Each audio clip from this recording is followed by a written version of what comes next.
Marry meet. Just as there are scientific laws that govern the goings on of the natural world, there are laws and principles, magical laws and principles, that inform what goes on in the spiritual world. So, from the law of vibration to the law of contagion, the more that we as witches and magical practitioners know about these laws and principles, the more our magic is able to have more of an effect in the outside world. So we're going to be talking about all of that and more in today's episode. So Merry Meet, I'm Aislin. This is Ask Aislin. And if you are joining me here live, hi, it's nice to see you. You can drop any comments or questions in the chat, and I will be answering everything at the end in the Q&A. So I am going to dive right in, and if you like what you hear, make sure to put a heart or a thumbs up just to make sure this video comes up in the feed of more people. So first of all, I want to clear up a misconception about what we mean when we use the word law. So these laws and these principles, they exist in the outside world, within the universe, for humans to discover. But these are not laws that are created by humans themselves. So what that means is they're not like human-created laws, which are based on the morality of a culture. There's no morality at all in any of these laws. These are just simply laws, just like the scientific laws that already exist in the natural world. So whether we know about them or not. So here would be an example in the natural world, is that we can exist within this world without knowing any of the scientific laws or theorems that govern it. But if we really want to understand the natural world, then we got to learn these scientific laws, right?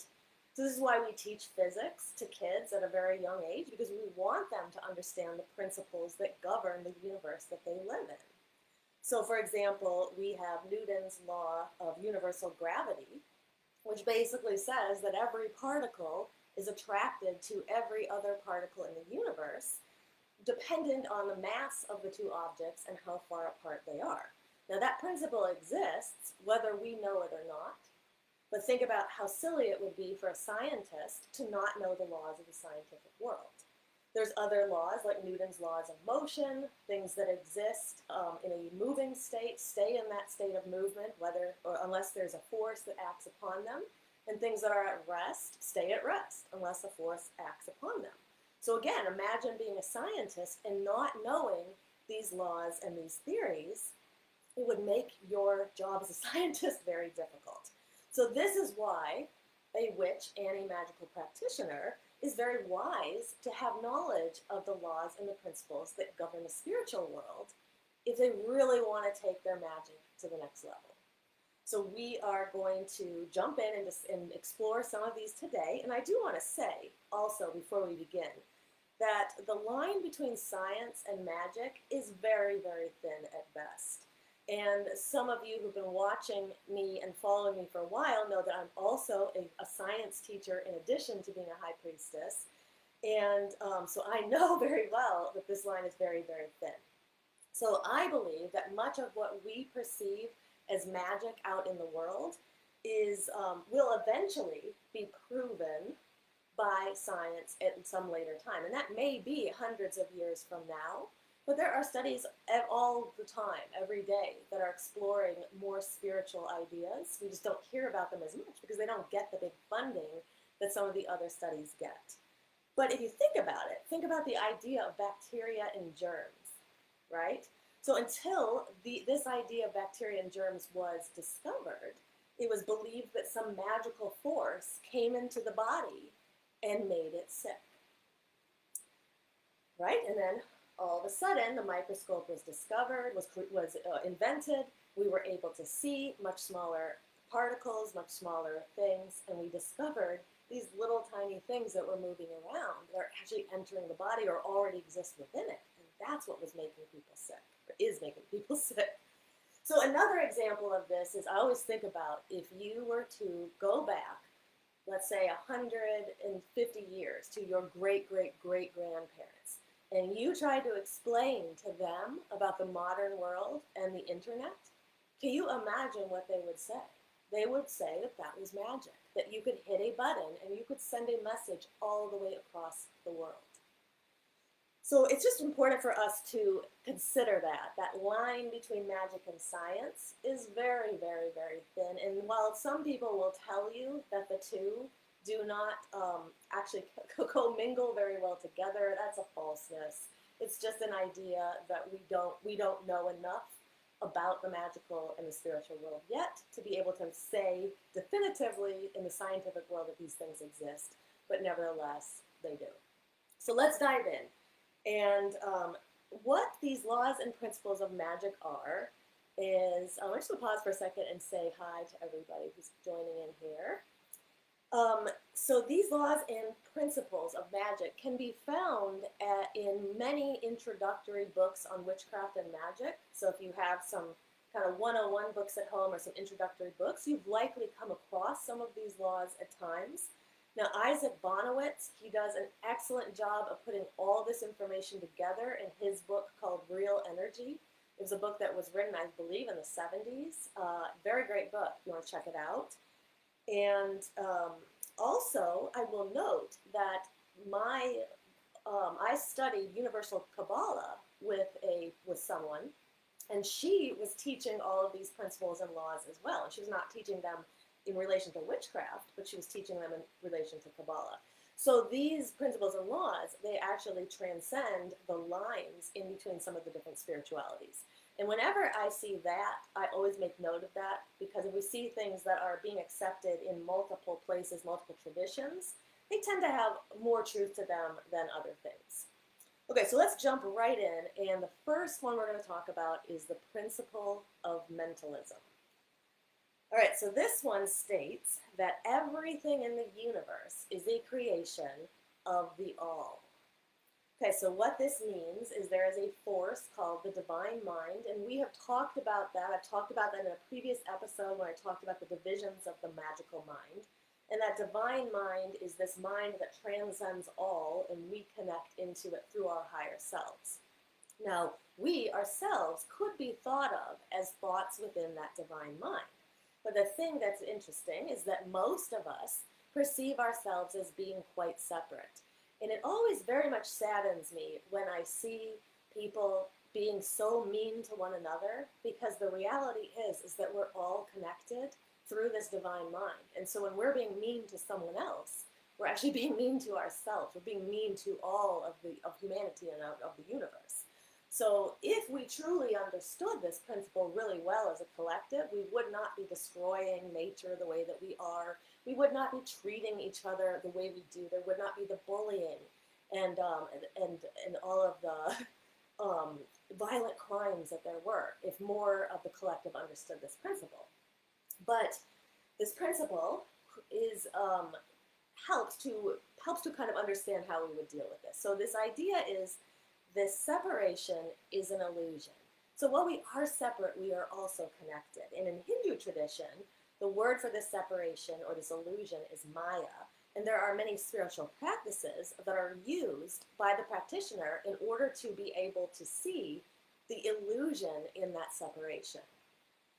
Now, because that universe is composed of all the thoughts of the divine mind, the thing that's interesting about the universe is that it responds to our thoughts. So thoughts that are invested with a lot of energy have the potential to become reality in this plane. And this is really what magic is. So when we start to learn how to project our own thoughts and our own consciousness into the consciousness of something else, or project our own thoughts out, this is the first step in really making effective magic. Now, to understand it, you can practice projecting your consciousness into other objects. Now, I would recommend, unless you're pretty fluent at this, I would try to project my consciousness into something that's inanimate. So not like your pet or even a tree or something. You could start with something like a crystal or a stone or wood or something like that, and try to project your consciousness into it and just see what happens. Because the more that you can project your consciousness, the better you get at projecting your thoughts. And when we learn to really master this, this is how we take our magic to the next level. So the principle of mentalism really is at the foundation of a lot of the other principles and laws that we're going to talk about tonight. This is why I started with it. Now, I do want to make one note about the word principle versus law. So, in the scientific community, the difference between a law and a theory has to do with scientific protocols that are used in order to assure that something can be called a law. As far as these laws and principles of the spiritual world or these magical laws and principles, there isn't a definitive line that separates them. So, honestly, sometimes they're called laws, sometimes they're called principles. The words tend to be used interchangeably. So you'll notice that some are laws, some are principles. All right, so this next one we're going to talk about is the principle of correspondence. This is a big one for witches. And this one says, as above, so below, and as within, so without. So this one creates a microcosm and a macrocosm. And what it does is it teaches us that there's always a part within the whole. So the whole is always containing a piece of something else. And we see that very clearly in the yin and the yang symbol, where the piece of the white is seen in the black half and the piece of the black is seen in the white half. Now, where we go with this as witches and magical practitioners is there are these cycles that are constantly repeating into infinity. For example, the solar system and the structure of the atom are very, very similar. It can almost be thought of as maps of one another. Now, in reality, I'm not going to get into all of the quantum physics of this. In reality, the atom isn't quite like a solar system with a center and planets orbiting around it, but there's a similarity to it. And since all things are made up of atoms, that means that all things contain a map of the cosmos. So we literally see that idea of as above, so below within the very structure of the atom that creates all of life. And not all of, not even just life, but all of matter within the universe. So we are that microcosm within the macrocosm. Now, what's interesting, too, is if you've ever learned anything about a hologram, holograms are quite interesting because if you break a hologram or you cut a hologram in half, each piece contains the whole. So it's not like if I were to rip a note card in half, I have half of one and half of the other, and they're different, right? But with a hologram, they're actually identical. And then if we split the two into four, they're all identical. We could keep splitting that apart, and we'd have identical pieces. So that part is always containing the entire whole. Now, one cell of our DNA also contains the instructions of how to create the entire body. And energy that is contained in certain substances, like herbs and stones, like ritual tools, colors, days of the week, planets, all of these things we consider as correspondences, they all contain the energy of those certain things. Now, what this means is that if we would like to resonate or bring a certain energy into a ritual or a magical practice, then we will look and we will find what things correspond to that energy. So, for example, if a person wanted to do a working for love or self-love, there's a lot of things they can do. They can bring in stones that are related to the heart chakra, so things that are colored green or stones that are colored pink. We can have pink or red candles. We can do the ritual on a Friday. We can use the planetary energy of Venus. We could bring in the goddess, Venus or Aphrodite or Freya or another goddess that corresponds to love. So you see how by bringing in these different items that have the same properties as the energy we're trying to raise, the law of correspondence tells us that we can actually amplify the energy of our own magical workings. So let's move from there into the principle of vibration. Okay, so this is a really good one too. So the principle of vibration tells us that nothing ever rests. Everything moves and everything vibrates. So things that look still are not actually still. This is always an interesting thing to contemplate because you notice there's a movement in our own bodies.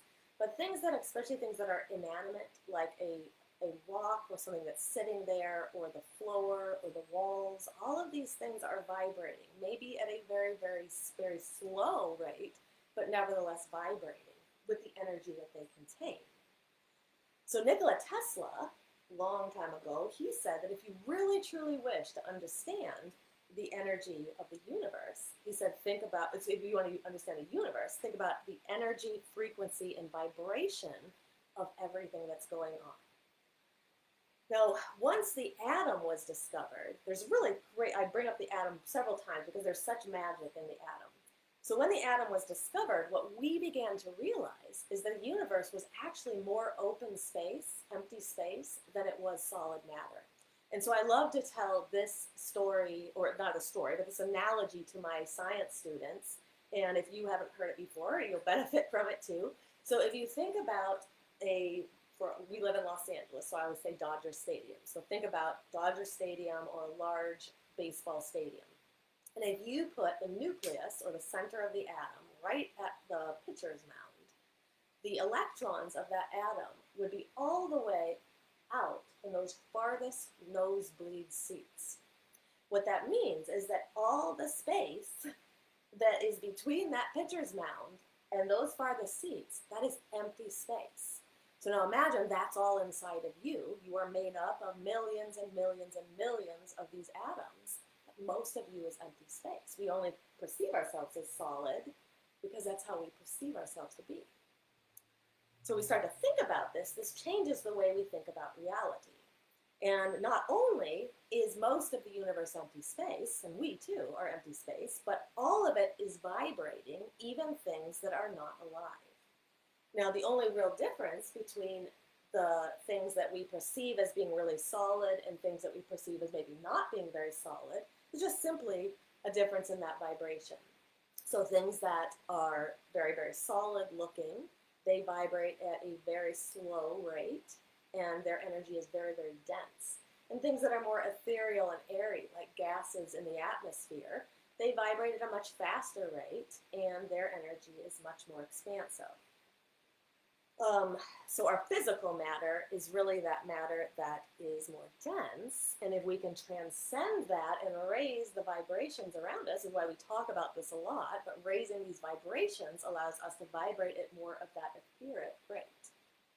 So our thoughts, our emotions, and our intentions, they also carry a vibration. Everything in the universe. Remember, Nikola Tesla says everything in the universe has a vibration to it.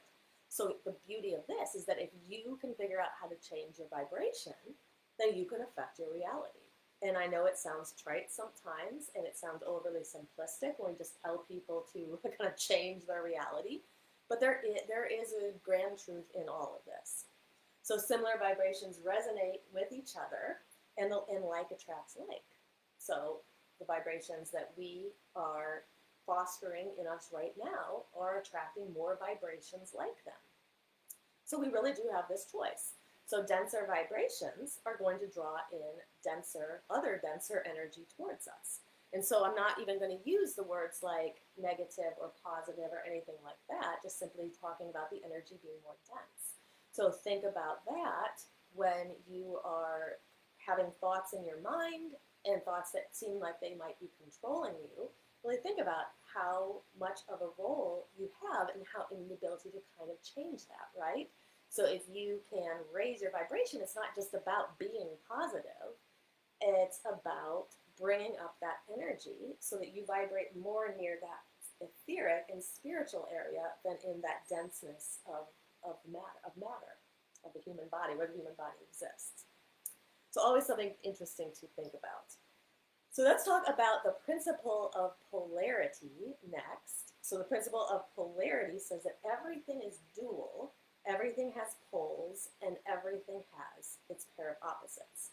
Now, I would like to clear up a misconception here as well. So when we talk about the law or the principle of polarity, we're not saying that there's this black or white, this either or, to really much of anything. What we are saying is that within the universe, there are series of poles, and most of the time we're in between them. So as witches, we don't just see the black and the white, we see all of the gray space in between. So that can be really important to understanding that principle of polarity. Now, I think the most salient part of this for a witch to take home, or any magical practitioner, is that the principle of polarity is really about how we find balance. So it's always coming back to that balance over and over and over again. So this is why we work with the chakra system, because it's an easy way to work with our energy to assure that the energy in the body is balanced. Because if we can make sure that those energetic centers all kind of are open and the energy is flowing optimally through the body, then we know that we have balanced all of that energy. It's also why we look periodically at the balance in our own life. So that balance between work and play, between rest and activity. You know, we want to make sure that we're not tipped too far out of balance in one area or the other. If you kind of think about it as polarities, right? Play and work. We want to find a space in between. And sometimes we work more and sometimes we play more. And what we will notice is if we work too much, it's going to have negative effects on our health.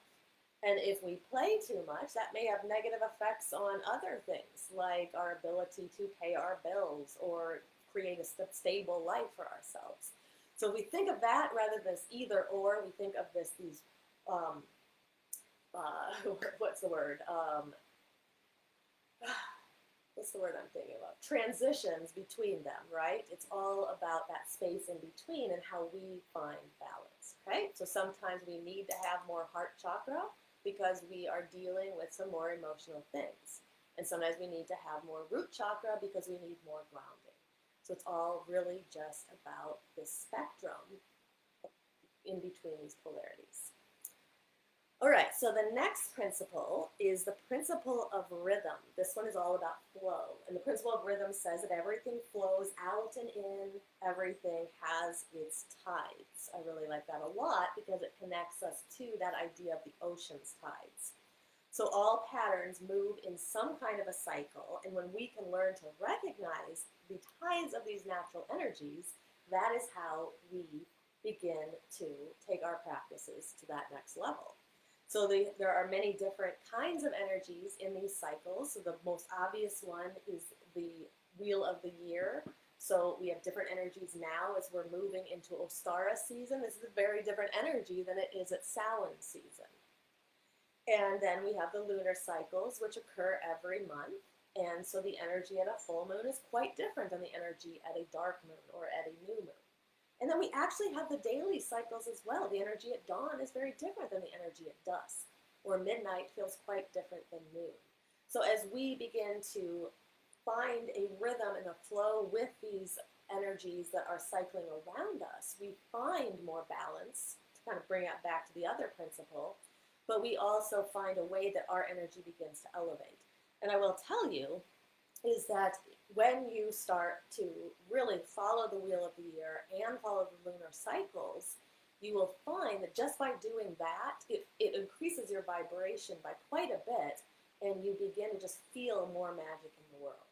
So when people are feeling disconnected, I usually tell them that would be like the first thing I would start with. And even if it's just as simple as, like, I light a new candle, I get one of those big prayer candles, and I start it on a new moon, and I burn a little bit of it each night. And so that final night on the dark moon, I burn the last little bit, and then I put a new candle out on the new moon. So, and that's always burning on my altar, or always there. So by just having that reminder of the cycle, that is just such a small little thing we can do, but it can really help bring that energy in and really teach us about this principle of rhythm. And then the other thing I will mention too is that when you can understand your own rhythms, you get closer to that idea of know thyself. So know thyself is one of the 13 principles of witchcraft, I think is what it's called, that was created by Scott Cunningham. I think it's attributed to him usually. And this is this idea of knowing who you are and knowing how these energies actually operate in your own life becomes important. And some people cycle on different patterns than the rest of the natural world. So learning all about your own cycles is the most important thing of all.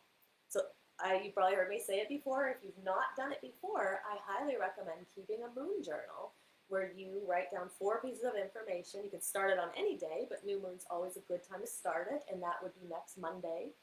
So you would write down the moon phase, the lunar phase, and you can just go and find a website that will tell you what phase you're in, and then you'll write down how you feel energetically, how you feel emotionally, and how you feel physically. And you're going to keep that journal for a couple of months, and you'll begin to see patterns. You'll begin to see where you have more energy and where you have less energy, and then that's going to inform you more about yourself. All right, so a couple more. Let's talk about the principle of cause and effect. So this says that every cause has an effect, and every effect has a cause. Now, the idea here is that nothing truly happens by chance. So many of the things that may seem as though they are coincidental actually do have a cause somewhere in the universe, and that cause may not even be in this present time. It could be in a previous lifetime, for example. And some of those causes may be magical or spiritual, and some of them may be mental, and sometimes it could be both. So the effect of one cause can also then become the cause of something else, and in that way, we create this chain of events that leads from one point to another. Now, here's an interesting thought as well. So this idea of cause and effect opens up the idea of our energy returning back to its source. So if we look at the scientific world, we see this as well, that energy comes back, but there is inertia that comes with it. Now, inertia is the energy that is created through motion. So when something is sent out from us, it's going to gain and gather energy, and as it returns back in a way that brings that new energy back with us.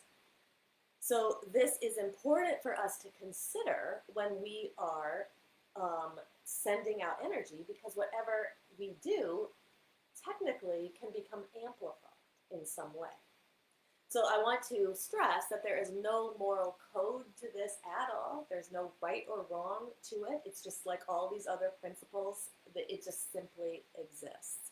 So I think what's important for us is just to think about, is to take a moment to think about magic and what you're going to do before you do it. Just like anything you would do in the mundane world, it's important for us to think before we speak, so we don't say things that we will regret. It's best not to speak in the heat of the moment, right? Which is why maybe it's best not to do magic in the heat of the moment until we've had some time to think about it. So there's just a thought to leave you with on that one. So the next law is called the Law of Synchronicity. Now, the word synchronicity was coined by the great Carl Jung, and it translates to meaningful coincidences that are not apparently linked to the principle of cause and effect. So remember, the principle of cause and effect, even if we can't see it, there is a linkage from from one point to another point. But the law of synchronicity seems to not have that linkage. So examples of this would be, here's a personal example of my own, is that when I decided to move to Los Angeles 20 years ago, once I had kind of made that decision, I was like, I think I want to do this. I'm not joking. Every place I turned, there was a sign about California. So a song on the radio, someone's talking about it in a conversation. It's in the newspaper. And I noticed all these signs. And if I had just let them go, let them pass by and was not receptive to it, I might not have realized that the universe was actually responding to my own thought and opening it up and making me aware of the synchronicities that were going on around me. So sometimes we get really confused about synchronicities, and we're not really sure. Like a lot of times people ask too about repeating numbers, what do they mean? Sometimes they don't really have to mean anything. It can just be simply like a tapping from the universe that's just saying, hey, pay attention to what you were just thinking, or pay attention to what you were just saying, or pay attention to what you were just doing, because there's something about it that is synchronous with the rest of your life, your intentions. So the key here is really being open and allowing your intuition to bring you more of these synchronicities. So when we are very closed off and we're not aware, these synchronicities are operating all around us all the time. But we are not aware of them when we're closed off and we're not receptive. So if we open up into that receptive space, we begin to notice more of them. So I recommend playing like little synchronicity games with yourself. And you can even, like, let's say you have a question that you want an answer to and you want some guidance. So set an intention that I'm going to go outside on a walk, for example, and I'm going to be very open and very receptive to what's going on around me. And I'm going to pay attention to the first unusual thing that I see, or the first unusual thing that comes into my my space, into my awareness. And I'm going to use that. I'm going to look for any meaning within that might be connected to my intention or my question. So these are just little games that you can play with yourself, and I promise you is that if you do more of this, you see more of this. There's more going on around you all the time. The universe is constantly trying to connect with you and trying to talk to you, and most of the time we're just not open enough, or we're too absorbed in our own thoughts, because it's a pretty tough world that we chose to incarnate into. So it really does take effort to kind of be open and expansive at times. But if we are able to do that, be more open and aware, we will receive more. All right, so the next principle is the law of, this one I didn't even write down. Okay, so the laws of similarity and the law of contagion. Now these two go together really well. So this has to do with things that have something in common will influence each other. And the more similarities that the two things have, the more influence they will have on each other. And so to look at the law of similarity, this tells us that if two events are similar, the smaller one could be thought of as a cause to the larger one. So for example, a small ritual, and I'm going to put small in quotes here because it's only small in comparison to like the universe, but a small ritual or a small spell that we do can lead to a much larger corresponding change in our lives. Now the principle of sympathetic magic tells us that, for example, we could, or this law lends itself to that idea of sympathetic magic. Now, sympathetic magic is something that was practiced by a lot of our ancient ancestors. So before there was much science, people were always looking for answers, right? And so they actually believed that they had an effect on the universe. And I think there's truth in what they believed. But they thought that if, for example, they did not do sympathetic magic, like coaxing the sun back after the winter or coaxing rain in a drought, that the universe would not provide those things. So that law of sympathetic magic, we can also apply that to the modern day, even in our world of science, where we could light a candle, for example, in order to welcome back the sun. This is something we do a lot at Yule or Imul, when things are very dark and very cold. We could, this is something that our Shadow Seekers membership did in February, is we had a spell where we put emotions into water, so basically charged water with these emotions that were negative emotions that were attached to things that had happened in the past and were likely blocking us from moving back and moving forward into the future. And so we poured all these intentions and this sadness and these kind of negative emotions down into this water, and then we froze it. Because there's this idea of you kind of freezing over when you have really, really dark times in your life. But then what we did is on the full moon, we took the bowls out of the freezer and allowed them to thaw. And so this is symbolic of these emotions and this coldness and this ice that, when the heart kind of ices over, that opening up and that thawing. There's a lot of ways that we can use sympathetic magic. And we even use it in herbalism. For example, certain herbs or certain foods that look like body parts actually have a function that will help any ailments in that body part. So walnuts are good for your brain. That's just one example.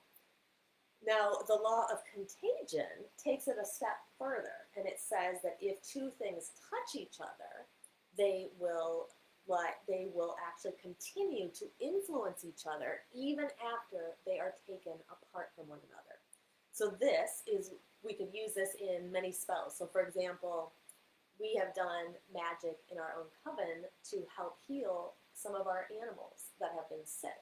So you can bring a cat's collar into the ritual, do your healing spell work, and then put the collar back on the cat afterwards. And so that magic is infused in the collar because we were touching it when we were doing the magic, right? And then the cat wears it, and there's going to be an influence in that. The other thing would be like mojo or spell bags, right? So if we infuse them with our energy, we touch them, we put the energy in, and then we take them away from that magical circle, they continue to carry that energy with them even when we go out into our daily lives. So that is the law of contagion. And then the law of triplicity is, got two more I'm going to talk about, and then we'll see if anybody wants to ask any questions. So law of triplicity says that the universe vibrates at, resonates with the number 3. So it's really interesting. You look at that number 3. It's not the only magical number. I think actually all numbers are magical. But this number of 3 is often very important to witches, and 3 or multiples of 3. So for example, in a ritual, we might chant something 3 times or 6 times or 9 times. Or we might cast the circle 3 times around. That's very common. So there's that idea of that number 3 being very important. Now, it can have a lot of different connections. So it could represent the middle, the psychic, and the divine selves, those 3 selves, or 3 divisions of the mind. It could represent the body, the mind, and the spirit, and how everything that we do has an effect on all 3 of those things. There's never really a separation between them. And then finally, we're going to talk about the law of symbolism. And symbolism is symbols is the language of the psychic mind and of the unconscious. So one thing we very much know is that the unconscious mind does not speak in words to us. It generally speaks through symbols. Some of these come through dreams or daydreams. They might come through synchronicities in the world. And so really exploring the language of symbols is important for any witch or magical practitioner, because if we don't understand the language of symbolism, we're likely missing a lot of what's going on around us. Now, I think, though, this is more than just simply getting a book on symbolism, which I think is a nice place to start when you're studying symbolism. But really, you want to learn what symbols mean for you. And different symbols will mean different things for different people because of the different experiences they've had. So the sun can mean, for most people, it's a source of light, it's a source of light. It's generally thought of as a positive symbol. But if we go into cultures where it's 125 degrees in the middle of the desert, the sun takes on a different connotation there. Just from my own experience, being as pale as I am, it's hard for me to be in the sun, and I have some pretty I've had some pretty extreme experiences with the sun where I've gotten very, very sick, sun poisoning and things like that. So these symbols, and where I'm going with this is these symbols, you just have to try to connect them to yourself and see what that connotation is for you. All right, so I am going to see if anybody has any questions they'd like to ask about any of this. And any questions you ask doesn't have to be about the laws or the principles of magic. It can be about anything related to witchcraft, shadow work, energy work, anything. So if anybody's got questions, just put them in the chat. And then I am going to mention that next week, I will be talking about Ostara. So even though technically we are going to cross over through the spring equinox on Monday to Tuesday, Ostara itself is a season. It starts at the spring equinox, but we feel the effect of that energy for several weeks afterwards. So I'm going to be talking all about Ostara and ways that you can actually celebrate this season at home, and what you can do to bring more of that energy in. And then on 3/24, so that's next Friday night, my coven of Midnight's Flame, is going to be presenting an Ostara ritual. So we have not finalized all the details yet, but by the end of the week, I'll start having some information about it, and so you can decide if you want to come to that.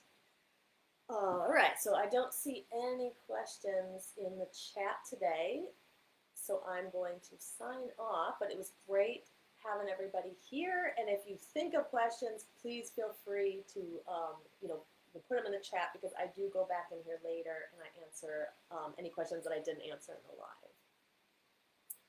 All right, well, I will sign off now, and until next time, blessed be.